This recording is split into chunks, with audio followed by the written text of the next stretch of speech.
আওয়ামী লীগের সাধারণ সম্পাদক ওবায়দুল কাদেরের বাড়িতে হামলা চালিয়েছে বৈষম্য বিরোধী ছাত্র আন্দোলনের নোয়াখালী জেলার সদস্যরা। এ সময় তাদের কাউয়া কাউয়া স্লোগান দিতে দেখা যায়। আন্দোলনকারীরা কেউ বাড়ির ছাদে, কেউ বাড়ির ভেতরে, আবার কেউ বাড়ির সামনে অবস্থান করছেন। এ সময় তারা বাড়ির বিভিন্ন আসবাবপত্র ছাদের রেলিংয়ে ও সামনে থাকা একটি গাড়িতে আগুন ধরিয়ে দেন।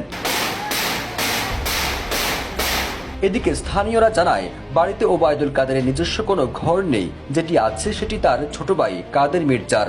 সামাজিক যোগাযোগ মাধ্যম ফেসবুকে ঘোষণা দিয়েছিল সকাল 11টায় হামলা করা হবে, তাই সকাল থেকে সাংবাদিকরা বাড়ির সামনে অবস্থান করছেন।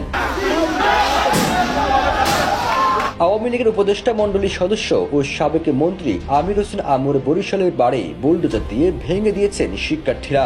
বুধবার মধ্যরাতে বুলডোজার দিয়ে নগরের বগুড়া রোডে থাকা আমির হোসেন আমর বাড়িতে গিয়ে ভাঙচুর করেন ছাত্র জনতা। সেখানে বাড়ির কাঠামো বুলডোজার দিয়ে ভেঙে দেন বিক্ষুব্ধরা।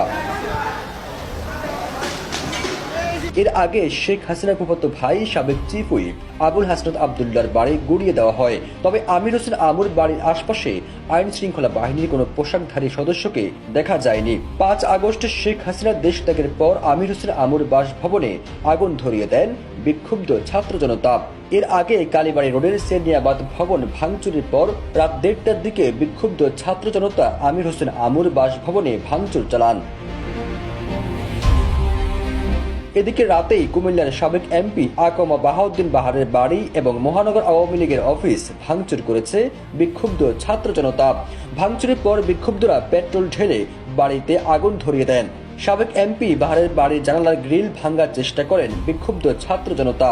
পরে তালা ভেঙে অনেকে ভিতরে প্রবেশ করেন, অনেকে বাড়িতে ইটপাটকেল নিক্ষেপ করেন। পরে পেট্রোল ঢেলে বাড়ির কয়েকটি কক্ষে এবং ভবনের সামনে আগুন ধরিয়ে দেওয়া হয়। এর আগে 5 আগস্ট আওয়ামী লীগ সরকারের পতনের পরও ওই বাড়িতে ভাঙচুর করা হয়েছিল।